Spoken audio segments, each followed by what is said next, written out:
stand by. We begin tonight with Oregon on fire and growing fears that the wildfires will grow as temperatures increase. Good evening, glad you're here. I'm China Green. Contained yet and has destroyed more than 1,000 homes and 24 commercial buildings. And that deadly fire in Redding, another setback for the Special Olympics. Good evening and thank you for joining us for Oregon's News at 7. I'm Kristen Goodwoolley. Camilla Bernal is live in Washington with the latest. Camilla?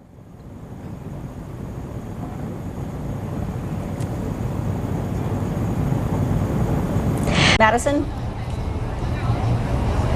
With what he has to say. Michael? In Modesto, the Ferguson fire has burned more than 33,000 acres and is now 13% contained. Today is expected to be one of the hottest days this week, but we'll have to wait a few more days for a cool down. We want to start with 47-year-old Mark Page after responding to a domestic dispute. Now, we checked in with a plastic fabrication company that makes plastic can carriers and multi-pick can handles. Weather with Chief Meteorologist Marissa Walzen. Well, we are looking at some all right weather as we get into tonight. And I say all right because we're not going to have a ton of sunshine, but you know what? The clouds are pretty good. So it's depending on how you like the weather tonight, if it's all right with the clouds or the sunshine. Anyways, let's take a look at your weather. You might want to wear some shoes. Actually, probably have to wear some shoes if you're headed to any of the fairs as we head into tomorrow. Both the Lane and the Lynn County Fair. Well, we have an excessive heat warning, a heat advisory, and an excessive heat watch all issued for this week. Yeah, lows will be in the low to mid 60s. And again, we have a chance for increased heat-related illnesses, meaning try not to be out in the heat. There are a couple ways to not get a heat-related illness. That's to stay cool, stay hydrated, wear light-colored clothing, loose clothing as well. Travis, I can't believe I'm saying it, but I'm kind of over this heat wave. Oh, really? I am, yeah. Well, I have good news. Things will cool down a little bit as we head throughout the week. You're right. Mid to upper 90s expected, and that is the first day of many that we are expecting at least 90-degree temperatures. Along the coast, though, this is the place you're going to want to go to keep it cool. If you live there, lucky you. You are going to continue to see the upper 60s near 70 degrees. For the Umpqua Basin, though, we will continually be in the mid to upper 90s, and it is windy. And we almost lost a tent, but we did catch it, thank goodness. As we head into, again, the Umpqua Basin, it is going to be toasty as we move through the next couple of days. The Cascades, even expecting temperatures into the 80s. And finally, there we go. It's finally moving on forward. We are going to continue to see some warm temperatures. There's a quick look at the Umpqua Basin. The heat is, I think, getting to my iPad out here, moving a little bit slow. Let's see if I can just show you a peek of the Umpqua Basin. We at least see that. There's the Cascades. And then one quick peek there of the Willamette Valley. I'll definitely have more coming up on KEZI 9 News at 6 o'clock. But yes, hot temperatures are expected today, though. We are looking at the 80s, which is manageable. Air quality shouldn't be too big of a concern as winds near the surface will still be coming out of the northwest, so pulling in air away from the fires, but it's still going to be hazy, and we are looking at those triple-digit temperatures. Whew. I cannot believe it gets 100 here. I thought I escaped that. We average one 100-degree day or a little bit more than that a year. So this may be one and maybe two. Oh, bless. All right. Well, thanks. We need a watchdog for America, and all we saw was a lapdog for Putin. He got up and saw the fire coming from his kitchen area. It also alerted the family in the other duplex. They followed their family safety plan, and they all got out okay.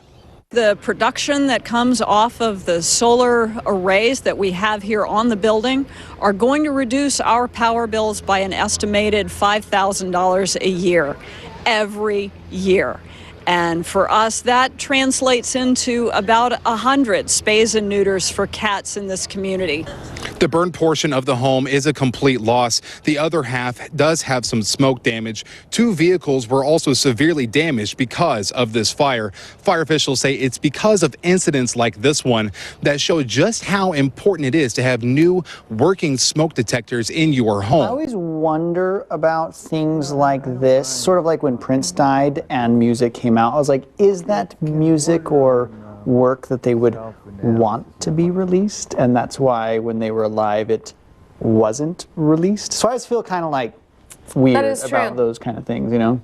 Yeah, I never even thought about that. That's so true. I mean, I'm sure it'll be great and, you know, go listen to it, but I'm always like, did they want this to be released? Probably not, because if they did, they would have released it. Oh my gosh. Owner of another local business told me he's heard the store was in the process of becoming a restaurant, but didn't have many details. I don't know who owns it. I don't know what the name of it was going to be. I know so little about it.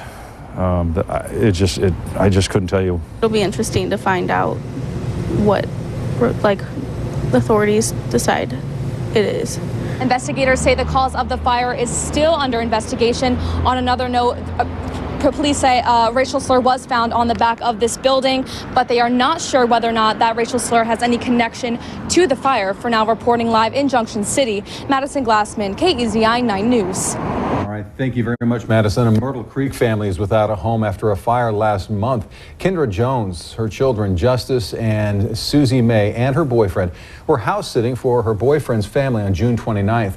They got a call from Jones's brother, who was living in a trailer on the property, that their home was on fire. And now It's football season. I know, it's here. I'm so excited. And us Tennessee girls. Yes, Tennessee football. Vols. We'll see So- how. I've never gone to an Oregon game. Hey, it's a lot of fun. It might not be the Neyland. same. Yeah, it's different, and it doesn't hold near as much, but really the volume there is crazy. They have an amazing atmosphere, and hey, it never rains. So. It never rains, that's true. You gotta check it out. All right, well, stay with us. KZI 9 News at 11. We'll be right back.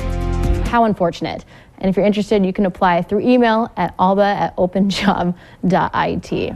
Okay, so you get to go to Italy and eat chocolate and get paid. Matt might need to start hiring some more people here because we all might be there in Italy. I don't see why not. Yeah, plus it's going to be really, really hot here, so I might as well to hop over to Italy and avoid the heat here. Depends on where you are in Italy, because it gets really toasty in Italy. Really? Yeah. If it's in like Rome gets very hot, and then there's not much of a breeze. So really there's no escape for us. It depends, yeah. It depends. Yeah, it's hard to escape the heat. You got to go towards the poles, especially the other direction, southern part of the hemisphere, the Earth, because it's winter there right now. Crab flavor. We'll try to make a guess. Really, that one just does not sound appetizing. The Thai chili. Ugh, crab flavored. I mean, like crab's chips. good. I thought the this was hard. That looks really hard. I mean, nice core workout though. They should do a workout, like Have like a nice mowing, little Russian abs of mowing steel there workout. going on. Yeah. It would be perfect. We gotta address your hair. Yeah, We gotta address it. Going bald, so I took charge and I just did it myself. I like it. I think it looks good. I think viewers should comment on your Facebook. You're watching Oregon-owned Oregon Spot.